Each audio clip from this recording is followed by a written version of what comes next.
지난번 구약성경 마지막 부분에 중간사 할 때 많은 분들이 힘들어 하셨다고 그러더라고요. 힘들었는데 마태복음은 공부하면서 쉬웠다고, 마태에 대해서 정말 쉽게 이해를 할 수가 있었다고 많은 분들이 저에게 의견을 제시해 오셔서 일단 마태부터 신약 27권을 그냥 한 권씩 한 권 쉽게 아웃라인을 좀 잡아드리자. 그리고 마태복음을 강의할 때가 있을 텐데 그때 또 집중적으로 심도 있게 다루자 하는 생각이 들었습니다. 지난주에 예고했던 방향대로는 가지 않지만 오늘 마가 이야기를 다루도록 하겠습니다. 마태의 이름이 원래 레위였다고, 마태는 헬라식이었고 레위는 히브리식이었다고 말씀을 드렸습니다만, 마가 같은 경우도 마가는 헬라식이고 원래 이름은 히브리식으로는 요한입니다. 요한복음의 저자가 요한이기도 한데 요한은 히브리식인 거예요. 그러니까 요한복음도 헬라식으로 얘기하면 얘도 마가복음이 될 수도 있었겠구나 하는 생각이 드는 거예요, 이름을. 그런데 이런 구분을 위해서 요한복음은 그냥 히브리식 이름으로 놔둔 거죠. 어쨌든 요한은 히브리식 이름이고 마가는 헬라식 이름이라고 하는 것 기억하시면서 보시면 여기 사도행전 12장 12절 말씀에 자막 보여주세요. 그대로 나오죠. 깨닫고 마가라 하는 요한의 어머니 마리아의 집에 가니, 이 이름 보려고 제가 그런 거예요. 마가라 하는 요한이라고 나오니까 마가의 이름이 원래 히브리식으로는 요한이었구나 참고해서 보시라고. 그 다음에 마가복음의 저자 마가는 또 누구냐? 바나바의 생질이었습니다. 바나바가 어떤 사람입니까? 초대교회는 예루살렘을 중심으로 해서 유대인들을 중심으로 교회가 부흥했는데 여기에서 이제 떨어져 나가서 가장 먼저 개척한 곳이 시리아 지역에, 요즘으로 말하면 시리아 지역에 있는 안디옥의 교회를 개척하게 되었는데, 안디옥 교회의 첫 담임 목사가 바나바였습니다. 바나바. 이 바나바의 생질이라고. 생질이면 제가 그냥 젊은 사람들은 어려울 수 있어서 누이의 아들이라고 하는 것이죠. 골로새서 4장 10절 말씀도 한번 보여주세요. 나와 함께, 여기서 나는 바울입니다. 바울과 함께 갇힌 아리스다고와 바나바의 생질 마가와 이렇게 되어 있습니다. 바나바의 생질 마가. 바나바의 생질 마가라 했으니 마가의 어머니의 이름은 뭐였을까요? 마리아라고 조금 아까 나왔었죠. 바로 앞에 사도행전 12장 12절에서 요한의 어머니 마가의 어머니가 마리아였다고 방금 전에 지나갔습니다. 그러니까 마가의 어머니는 마리아였고 삼촌이 이제 바나바였다고 보시면 되는 것입니다. 자, 그렇게 이제 외삼촌인 거죠. 마가에 대해서는 그렇게 간단하게만 살펴보고요. 두 번째 보통은 마가의 다락방 하는데 제가 마가와 다락방이라고 써 놓았습니다. 다락방이 마가에게 끼친 영향이 지대하기 때문에 그냥 마가와 다락방이라고 써 놓았어요. 사실 마가를 키운 장소가 다락방이었습니다. 마가는 3번의 다락방 경험을 하게 되는데, 첫째는 최후의 만찬 장소였습니다. 그러니까 마가의 집안은 부유한 집안이었다고 하는 것을 알 수 있어요. 실제적으로 그 마가의 외삼촌인 바나바도 초대교회에 땅을, 굉장히 큰 땅덩어리를 기증을 하거든요. 이게 초대교회의 아주 물질적인 이렇게 쉽게 풀어가는 역할을 하는 것이 마가가 그 땅덩어리를 줬다고 하는 거예요. 바나바가. 그러니까 바나바뿐만 아니라 바나바의 누이도 부자였겠구나 하는 것을 알 수가 있는 것이죠. 그러다 보니까 마가의 다락방, 마가의 어머니 마리아의 집안이 큰 덩어리 땅, 집을 가지고 있었고 거기서 예수님께서 최후의 만찬을 하셨죠. 거기 자료에 나와 있는 것처럼 그 장소에 가면 옛날에 예수님이 최후의 만찬을 하셨을 것이라고 정확하지는 않지만 그렇게 여겨지는 장소에 가시면 마가의 다락방 최후의 만찬 기념 교회당이라고 세워져 있습니다. 저도 예루살렘의 성지순례에 가서 보았습니다만 여러분들도 이후에 성지순례에 가면 그런 장소를 한번 보실 수가 있겠습니다. 이 최후의 만찬 하는 것을 그 만찬 떡을 나누는 장소에 들어가 있지는 않았습니다만 어머니를 통해서 저 다락방에서 뭔가를 하는 저 13명의 무리들, 예수님과 제자들 13명이 뭘 하는지에 대해서는 어머니로부터 들었겠다. 뭐 하는 사람들이에요? 예수님과 제자들이란다. 그런데 여기 왜 왔어요? 저들이 뭔가를 준비하러 오셨답니다. 하는 얘기를 분명히 들었을 것이다라고 하는 것입니다. 그 다음에 초대교회가 이제 성령이 임하고 120명이 어디 한 군데에 모여서 성령이 임할 때 그 성령이 임한 장소가 마가의 다락방이었다. 요즘도 120명이 모이려면 여러분들 집안에 120명 우리 집에 모일 만한 집이다 우리 집안이. 그런 집을 가지고 있는 분 손 들어보세요. 그러니 2000년 전에 120명이 모였다 그러면 이건 보통 집이 아닌 거예요. 엄청나게 넓은 집입니다. 그러니까 그런 집을 소유하고 있는 사람이 마간의 집이었다라고 하는 거예요. 마가는 그 현장에서 성령이 임하는 거예요. 그러니까 예수님이 최후의 만찬을 하는 장면도 보았고 성령이 임하는 것도 마가는 직접 체험하고 보았겠구나 하는 것입니다. 실제적으로 성령이 임한 사람들이 나가서 방언하는, 거리거리 돌아다니면서 방언하고 많은 사람들이 저 사람들 이상한 언어 한다, 저 사람들이 하는 걸 왜 우리가 어떻게 알아듣지? 그런 현장에 마가가 분명히 있었을 것이다라고 하는 것입니다. 그러니까 마가는 놀라운 체험자였어요. 체험자. 그리고 나서 초대교회에, 여러분들 초대교회 예수님의 제자들 가운데, 그러니까 평신도 가운데 최초의 순교자는 스데반 집사님이겠습니다만, 예수님의 제자 가운데 최초의 순교자는 누구였을까요? 베드로, 요한, 야고보 할 때 요 야고보가 최초의 순교자였습니다. 야고보를 잡아서 죽이니까 유대인들이 굉장히 좋아하는 거죠. 그러다 보니까 이 로마 관청에서 야, 저거 야고보 하나 정도 잡아 죽여도 저렇게 유대인들이 좋아하는데 여기 통치하려면 수제자 베드로 잡아야 되겠다 하고 베드로를 옥에다 가둬 버리는 거죠. 그리고 나서 죽여야 되겠다 할 때 옥문이 열리고 베드로가 이제 탈출해 나오게 됩니다. 그리고 탈출해 나왔을 때 베드로가 어느 집으로 가는가? 사도행전 12장 11절에서 12절까지 자막. 이에 베드로가 정신이 들어 이르되 내가 이제야 참으로 주께서 그의 천사를 보내어 나를 헤롯의 손과 유대 백성의 모든 기대에서 벗어나게 하신 줄 알겠노라 하여 깨닫고 마가라 하는 요한의 어머니 마리아의 집에 가니 여러 사람이 거기에 모여 기도하고 있더라. 탈출해서 어디로 갔다? 마가네 집, 어머니 마리아가 있는 그 집에 피신했다고 나와 있습니다. 거기에 누가 있었는가? 예수님의 다른 제자들이 피신해 있었습니다. 사실 그 당시에 이런 시기였으면 제자들을 피신시킨 것만 가지고 고도 위험할 수 있는 상황이었습니다. 그런데 이 마가의 어머니 마리아는 참 대단한 여인이었다, 대장부 같은 여인이었다 하는 생각이 분명히 드는 것입니다. 그런 어려운 상황 가운데서도 제자들을 숨겨주고 있었다는 것입니다. 사실 모든 사람들의 시선이 그쪽으로 지금 집중되어 있는 상황 아니었겠습니까? 그럼에도 불구하고 그랬다고. 그러면서 일제시대에 독립운동하는 것과 비슷한 상황 아니겠어요? 잡히면 그냥 잡혀 들어가는 상황인데 마가가 그런 거 다 쳐다보고 있었겠구나. 그러니 어머니의 신앙이 얼마나 놀라웠겠는가 하는 것을 알 수 있습니다. 아무튼 마가는 이러한 다락방 그리고 어머니의 신앙을 통해서 어린 젊은 시절에 많은 것을 배웠다. 그러나 배웠다고 하여서 곧바로 위대한 인물이 된 것은 아니었습니다. 마가는 여러 가지 많은 과정을 거치게 됩니다. 거기 두 가지만 써놨습니다만 하나는 겁쟁이였다고 하는 것입니다. 이 겁쟁이였다라고 하는 말이 무슨 말인가 하면 성경 말씀 한번 보여줄래요? 마가복음 14장 50절에서 52절까지 제자들이 다 예수를 버리고 도망하니라. 이 장면이 어디 장면이냐면 겟세마네 동산 장면입니다.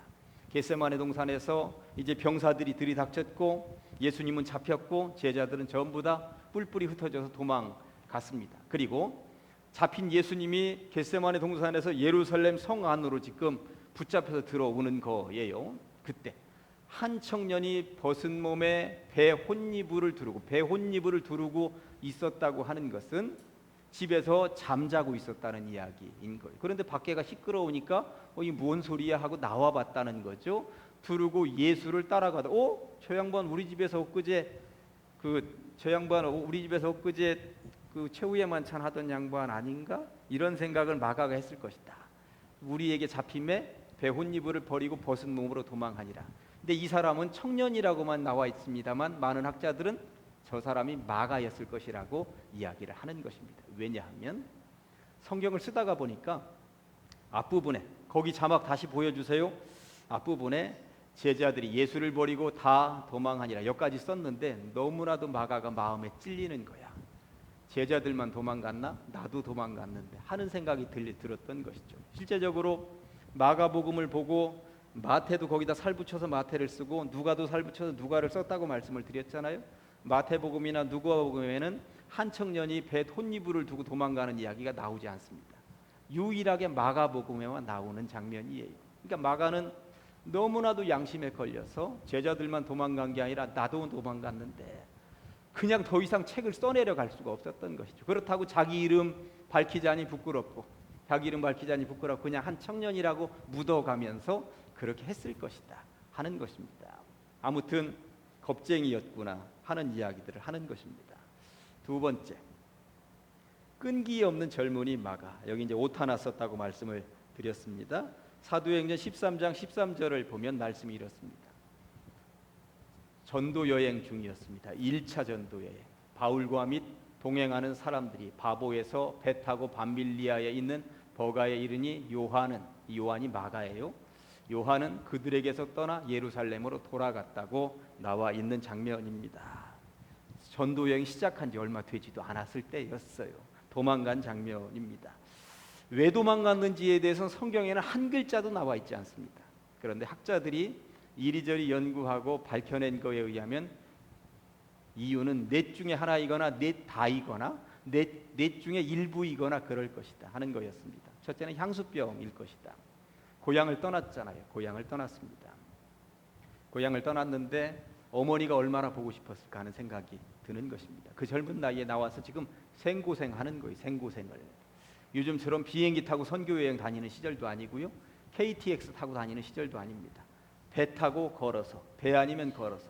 요즘처럼 배가 빨리 다니는 시대도 아닙니다. 바람, 돛단배이거나 노를 젓거나 해서 한없이 배에서 풍랑만 나고 배멀미하고 걸으면 요즘처럼 등산화가 발달되어져 있는 그런 신발이 발달되어져 있는 시대도 아닙니다. 정말 불편한 그러한 시대에 이 젊은이가, 그렇게 먼 거리 여행해 본 경험이 없었던 젊은이가 그 먼 거리를 배 타고 걸어서 다니자니 이거 고생스럽기도 하고 어머니가 너무나도 보고 싶었을 것입니다. 있는 집안이었잖아요. 부유한 집안이었습니다. 그러니 고생이라고 하는 건 하나도 해보지 않고 자란 이 아들내미가 내가 왜 집 떠나서 이 고생이란 말인가. 어머니 품에 가면 어머니가 나를 얼마나 잘 먹여줄 텐데 내가 왜 이 고생이란 말인가 생각이 분명히 들었을 것이다. 이 주장이 하나입니다. 두 번째는 지금 안디옥 교회에서 선교사들이 파송되어져 가는 건데 안디옥 교회 당시 담임 목사가 누구라고 그랬어요? 바나바라고 그랬습니다. 바나바. 여러분들, 그런데 이 바나바가 선교 대장이었는데 바나바가 자꾸 밀리는 모습을 보는 거예요. 이게 무슨 말이냐면, 자, 사도행전 13장 1절과 2절을 보여드립니다. 잘 보세요. 안디옥 교회에 선지자들과 교사들이 있으니 곧 누구와? 바나바와. 당시의 모든 책은 대장을 앞에 쓰게 되어 있습니다. 모든 대장을.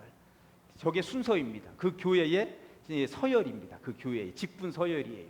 바나바와 니게르라 하는 시므온과 구레네 사람 루기오와 분봉왕 헤롯의 젖동생 마나엔과 및 누구라? 사울이라. 사울은 꼬드발이에요. 꼬드발이에요. 그 당시로서.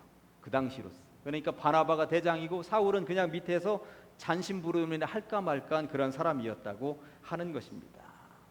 그 다음에 2절에 주를 섬겨 금식할 때 성령이 이르시되 내가 불러 시키는 일을 위하여 바나바와 사울을 따로 세우라 하시니 하면서 두 사람을 이제 선교사로 파송을 하게 되는 장면입니다. 7절 보겠습니다. 7절. 조금 이제 파송이 된 거예요. 그가 총독 서기오 바울. 요 바울은 다른 바울입니다. 바울과 함께 있으니 서기오 바울은 지혜 있는 사람이라 바나바와 사울을 불러. 바나바가 지금 앞에 있습니다. 바나바와 사울을 불러 하나님의 말씀을 듣고자 하더라. 바나바가 아직은 앞에 있습니다. 선교 여행을 다니는 중에 9절입니다. 바나바가 사라지고 바울이라고 하는 사울이 성령이 충만하여, 이제부터 이제 바울로 이름이 바뀌더니 성령이 충만하여 그를 주목하고, 여기서 바울은 헬라식이고 사울은 히브리식 이름이에요. 바울이 앞에 나서는 듯 하다가 드디어 13절 바울과 및 동행하는 사람들이, 바나바가 이름이 빠졌어요. 성경을 읽으면서 이런 것들에 집중해 보실 필요가 있습니다. 그냥 동행하는 사람들 무리에 지금 바나바가 묻어가는 상황이 된 거예요. 그러니까 선교 여행을 하던 중에 이게 서열이 바뀌었어요. 직책이 바뀌었어요. 선교팀장이 바뀐 거예요. 선교팀장이에요. 참 이게 쉽지 않은 상황이겠습니다만 왜 그랬냐면 조금 아까 바울이 얼마나 말발이 세다고 그랬습니다. 언변이 뛰어난 사람입니다. 가는 곳곳마다 주로 바울이 얘기했고 바나바는 뒤로 물러나요. 바나바는 별로 이 언변이 없는 사람이었습니다. 그러다 보니까 자꾸 바울이 두각을 드러내기 시작을 하는 거예요. 가는 곳곳마다 바울이 사람들을 만나기 시작합니다. 가는 곳곳마다 바울이 전하기 시작을 했다라고 하는 것입니다. 13절 다시 보여주세요.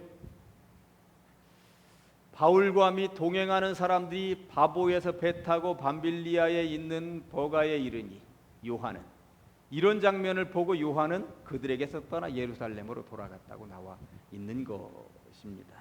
이런 장면을 보고 우리 외삼촌이 바울에게서 밀리네? 나는 외삼촌 한 명 보고 왔는데 그러지 않겠어요? 사실 바울 보고 온 게 아니야. 바나바 보고 온 거예요. 바나바가 가자니까 갔어요. 아니 우리 바나바 외삼촌은 자존심도 없는가? 저렇게 밀리다니 하는 생각이 들었을 것입니다. 그리고 바울이 앞장서고 바울이 하는 모양새 꼬락서니가 보기 싫다 하는 생각이 들었을 것이다. 분명히 그러지 않겠습니까? 그 믿고 따라온 사람이 자꾸 주눅 들고 다른 사람이 더 앞서 나가는데 누가 그게 좋아하겠습니까? 생질로서. 그 다음에 3번. 이 3번도 자연 환경에 질려서 이게 무슨 말인가? 사도행전 13장 13절에서 14절까지 13절 다시 보여주세요. 여러분들 지금 도시 이름을 기억해 두셔야 됩니다. 바보에서 배 타고 밤빌리아에 있는 버가에 이르니 요한은 그들에게서 떠나 예루살렘으로 돌아가고 그 다음 절 14절 그들은 버가에서 더 나아가 비시디아 안디옥에 이르러 이렇게 되어 있습니다. 지도 한번 보여주실래요? 네, 지도.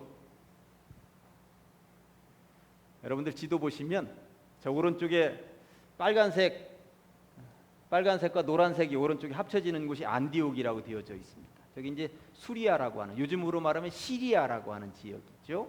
거기 안디옥에서 배 타고 처음에 전도 여행을 갔을 때 이 구브로라고 하는 왼쪽에 있는 섬으로 간 거예요. 저 구브로라고 하는 섬으로 왜 처음에 갔느냐면 저 섬은 바나바의 고향이 저기였습니다. 그러다 보니까 원래 사람들이 아는 사람들이 있는 곳으로 가자. 바나바가 사실 선교 대장이었잖아요.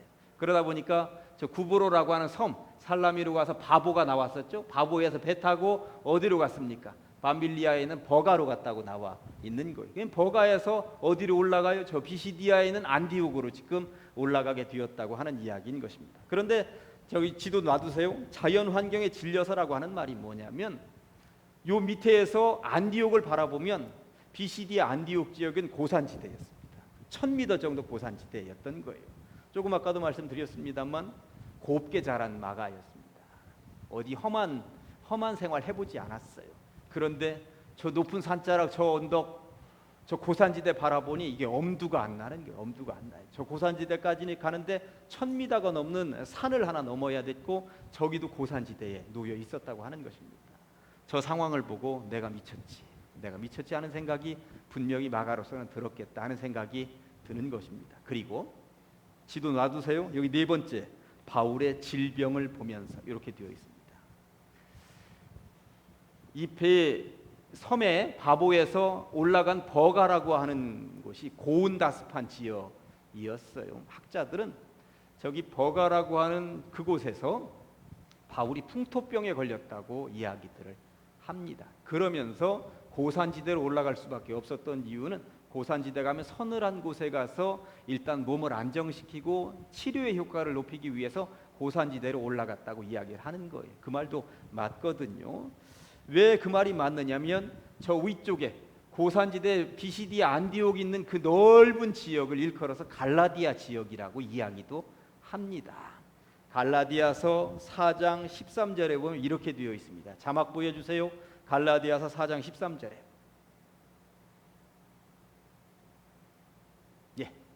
내가 처음에 육체의 약함으로 말미암아 너희에게 복음을 전한 것을 너희가 아는 바라. 저 고산지대 갈라디아 지역에 전도할 때는 육체의 약함이 육체의 불편함이 죽을 고생을 하면서 갈라디아 지역 고산지대까지 올라와서 복음을 전했다는 이야기구나. 그러니 저 남쪽에서는 징글징글하게 몸에 어려움이 있었겠구나. 요즘도 고온다습한 지역이고 풍토병이 많이 있는 지역에서 힘들어서 저 위에께로 올라갔겠구나 하는 것입니다. 아무튼 상수병, 바울에게 밀리는 바라바를 보면서 자연적인 거 저기를 내가 어떻게 올라간단 말인가? 바울이 질병으로 고생하는 것 보면서 저러다가 나도 죽는 거 아닌가? 이 젊은 나이에 장가도 못 가고 죽는 것 아니겠는가? 바울같이 저렇게 드센 양반도 저렇게 비실비실하고 죽어가는데 나도 죽으면 어쩌지 하는 생각이 덜컥 겁이 났을 것이다. 그래서 돌아갔을 것이다.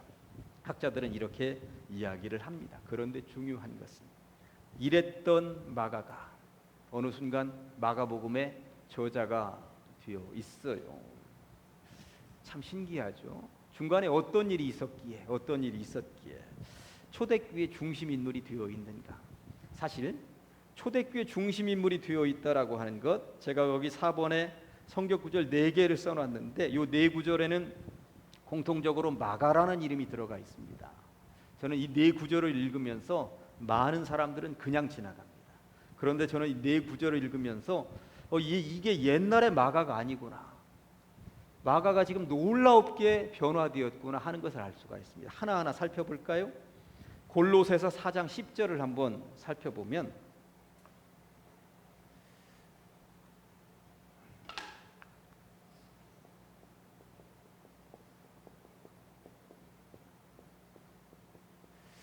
에베소서, 빌립보서, 골로새서, 빌레몬서 이 4권의 책을 일컬어서 옥중서신이라고 그러죠. 옥중서신, 감옥에서 써보낸 편지라고 하는, 어느 감옥이냐면 로마 감옥입니다. 로마 감옥. 이 편지를 읽어보면 자기 스스로가 지금 감옥에 갇혀 있다는 이야기를 꼭 합니다. 그런데 제가 지금 첫 번째로 읽은 책이 골로새서입니다.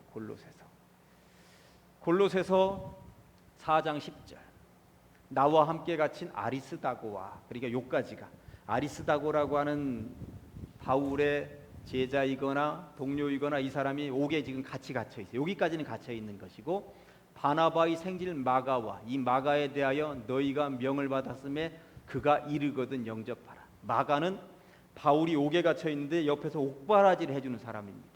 먹을 거 49점 넣어주고, 돈이 필요하면 돈도, 책이 필요하면 책도 심부름 해주는, 아직 마가는 옥에 갇히지는 않았어요. 마가가 그 역할을 하는데, 그러면 지금 마가가 어디 있다는 얘기예요? 로마에 있다는 얘기예요. 로마, 바울 옆에 있다는 이야기예요. 예루살렘으로 엄마 품이 그리워서 도망갔었던 마가가 지금 어디?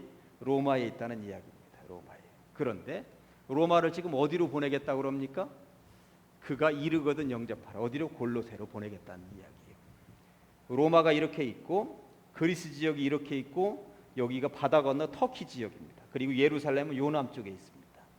로마에서 그리스 넘어가지고 이 터키 지역까지, 여기쯤에서 요만큼 왔다 갔다 하다가 지쳐가지고 집으로 도망갔었던 마가예요. 그런데 지금 이 이야기 하나만 가지고도 마가가 굉장히 달라져 있다라고 하는 것을 우리는 알 수 있어요. 그러니까 그냥 성경을 읽으면 안 되고 저 한 구절 속에 뭐가 숨어 있는가를 지금 보셔야 되는 거예요. 지금 로마에 있는데 이쪽까지 심부름을 간다는 이야기예요. 심부름을 뭔가 들고, 바울의 편지를 들고, 바울의 메시지를 들고. 전에는 그랬던 마가가 지금은 이렇게 바뀌었다고 하는 것입니다. 그 다음에 빌레몬서 1장 23절 24절, 그리스도, 빌레몬서도 지금 옥중서신입니다. 로마 감옥에서 그리스도 예수 안에서 나와 함께 갇힌 자 에바브라라고 하는 인물이 감옥에 갇혀 있는데, 그 뒤에는 뒷사람들은 갇힌 건 아니에요. 나의 동역자 마가, 아리스다고, 데마, 누가가 문안하느니라.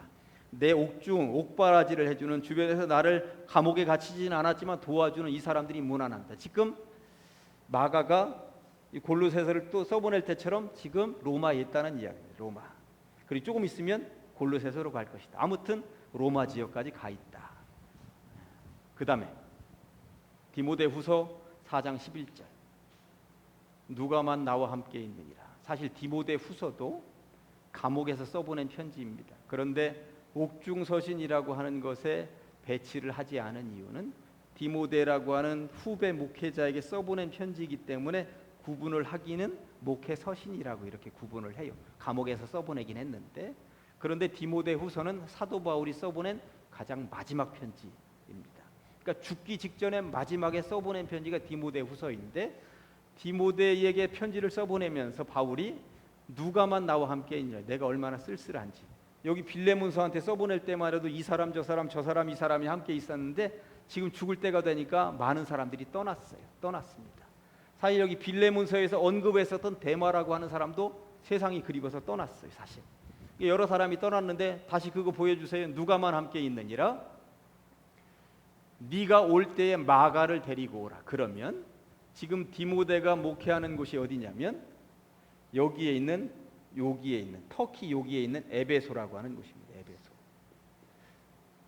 참 이 마가 보면 저는 이 장면 읽으면서 마가가 참 대단하다. 여기에서 여기와 전도 여행도 못하던 친구가 로마에도 있다가 요 근방에 골로새에도 있다가 지금 에베소에서 디모데 목회를 도와주고 있는 거예요. 지금은 또.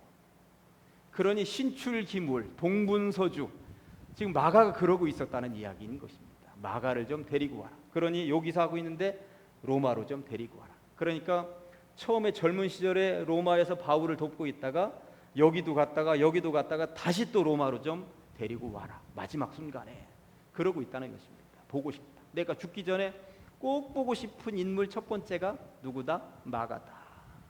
처음에 마가 싫어했는데 마가다. 그러고 있는 것입니다. 그 다음에 베드로전서 5장 13절.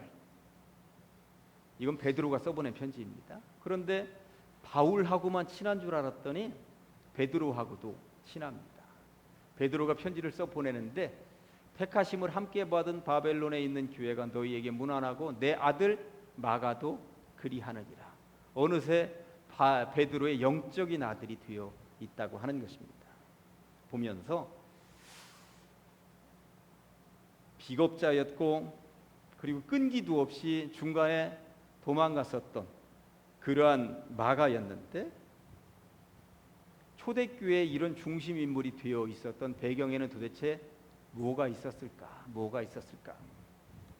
마가의 신앙에 도우미들이 있었구나 하는 것을 알 수 있는 것입니다.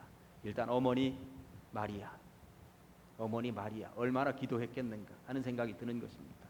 그 다음에 외삼촌 바나바와 함께 다니면서 그런데 바나바 이야기를 하면서 놓칠 수가 없는 이야기. 큰 3번에 밑으로 내려오면 가로 3번 하나 빼놓고 지나갔죠.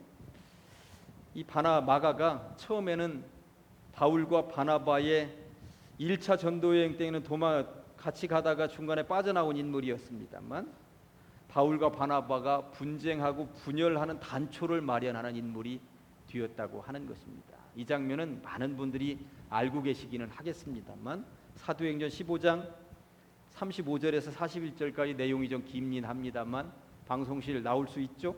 예. 이제 바울과 바나바는 안디옥에서 유하며 1차 전도 여행을 다 마친 이후였습니다. 1차 전도 여행하다가 마가가 도망갔었잖아요. 수다한 다른 사람들과 함께 주의 말씀을 가르치며 전파하다가 며칠 후에 바울이 바나바더러 말하되 우리가 주의 말씀을 전한 각성으로 다시 가서 어디였을까요? 터키 지역. 다시 가서 이제 2차 전도 여행 떠나자는 이야기죠. 형제들이 어떠한가 방문하자 하고 바나바는 마가라 하는 요한도 데리고 가고자 하나 바울은 밤빌리아에서 자기들을 떠나 함께 일하러 가지 아니하고 도망가고 내뺀 자를 데리고 가는 것이 또 데리고 가는 것은 옳지 않다.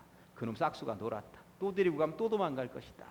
보니 너무 곱게 자라서 그런 건 못해. 그러는 거죠. 옳지 않다 하여 서로 심히 다투어. 바울과 바나바도 서로 심히 다투어.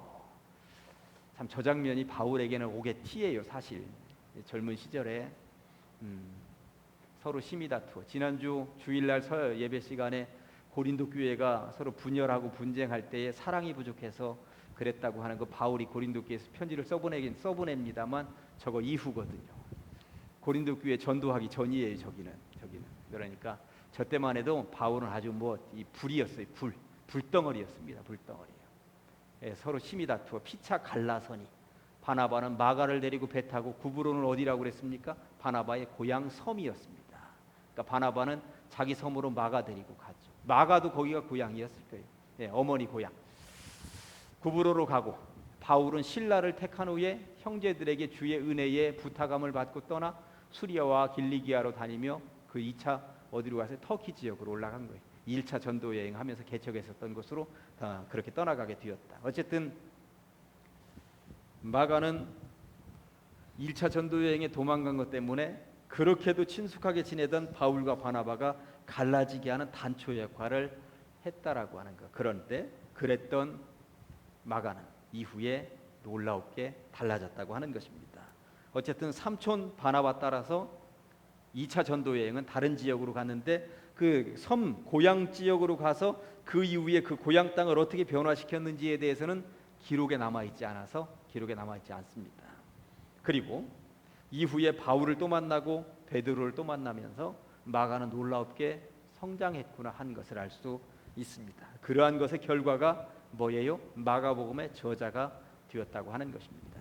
마태, 마가, 누가, 요한복음 4복음서 중에서 최초의 복음서가 마가복음인데 최초의 복음서가 복음서의 저자가 되었다고 하는 것. 제가 지난주에 마태복음에 대한 이야기하면서 마태가 가장 고민했었던 장면은 1절이었다. 1절, 그죠? 1절이 뭐였습니까? 아브라함과 다윗의 자손 예수 그리스도의 계보라. 이 한 절을 쓰기 위해서 밤을 새웠을 것이다. 몇 날 밤을. 어떻게 하면 유대인들이 이 책을 읽고 책을 덮지 않고 계속 책을 읽게 할 것인가. 이것 때문에 밤을 새워서 고민했을 것이다. 첫 절. 마가도 마찬가지입니다. 마가복음의 첫 절. 마가복음 첫 절 뭐라고 되어 있습니까? 하나님의 아들 예수 그리스도의 복음의 시작이다. 원어적으로 따져 들어가면 하나님의 아들 예수 그리스도의 복음의 시작 여기까지입니다. 이라라고 하는 말은 없어요. 원어에는. 그러니까 1절은 마가복음의 제목인 것을 알 수 있습니다. 마가는 참 멋있어요. 제목을 딱 달아놨습니다. 제목. 그 다음부터 이제 책을 써나가는 거죠. 제목 한 절만 보면 하나님의 아들이신 예수님, 예수 그리스도가 우리들에게 복음, 구원자다라고 하는 이야기를 제목에다 딱 달아놓고 읽을 거면 읽고 이거 필요 없으면 읽지 마라. 아주 당당하게 마가가 내세웁니다. 이 제목 하나 다는데 고민을 많이 했겠다. 그리고 이 제목 한 절에 마가복음 전체 내용을 압축해서 딱 한 절 제목으로 삼아 놓았다 하는 것을 알 수가 있는 것입니다. 아무튼 마가복음의 저자가 되었습니다. 그리고 베드로를 따라다니면서 베드로가 내 아들이라고 그랬잖아요. 마가를. 베드로를 따라다니면서 베드로가 한 이야기를 전부 다 기록으로 남겨서 베드로의 설교집을 만들어 놓기도 했습니다. 마가가 참 대단한 인물이에요. 그렇게 만들어 놓았습니다. 그러니까 마가복음만 써놓은 게 아니에요. 베드로의 설교집. 아마 이 땅에 잔존하는 최초의 설교집이 아니겠는가 그런 생각이 듭니다. 겁쟁이요 끈기 없는 젊은이였던 마가가 좋은 사람들, 어머니 마리아, 삼촌 바나바, 사도 바울, 사도 베드로 이러한 사람들을 만나서 최초의 성경책의 저자로 남았다고 하는 것 놀라운 일입니다. 우리들도 어떤 역할을 어떻게 할 것인가. 내 주변에 있는 자녀들, 내 주변에 있는 젊은이들에게 아주 소중한 역할을 하면 우리도 마가를 길러낼 수 있지 않을까 하는 생각이 드는 것이죠. 그러면서 오늘의 말씀으로 디모데후서 4장 11절 말씀을 제가 가지고 왔습니다. 디모데후서 4장 11절 말씀. 네가 올 때 마가를 데리고 오라. 그가 나의 일에 유익하니라. 그가 나의 일에 유익하니라. 주님의 일에 유익한 사람이 되면 좋겠다. 마가처럼. 같이 한번 하실까요? 시작. 네가 올 때에 마가를 데리고 오라. 그가 나의 일에 유익하니라. 아멘. 기도하십니다. 주님의 은혜를 감사합니다. 이 밤에도 우리를 불러주시옵시고 마가에 대해서 공부하게 하시니 감사합니다. 겁쟁이였고 끈기 없는 젊은이였겠습니다만 어느 순간 훈련받았고 복음서의 최초의 저자가 된 것을 살펴보게 됩니다. 하나님, 우리도 이 시대에 정말로 실수하고 실패하는 인생이겠습니다만 마가처럼 다시 서 나가게 하시고 주의 일에 유익한 사람들이 되게 하여 주시옵소서. 예수님의 이름으로 기도합니다.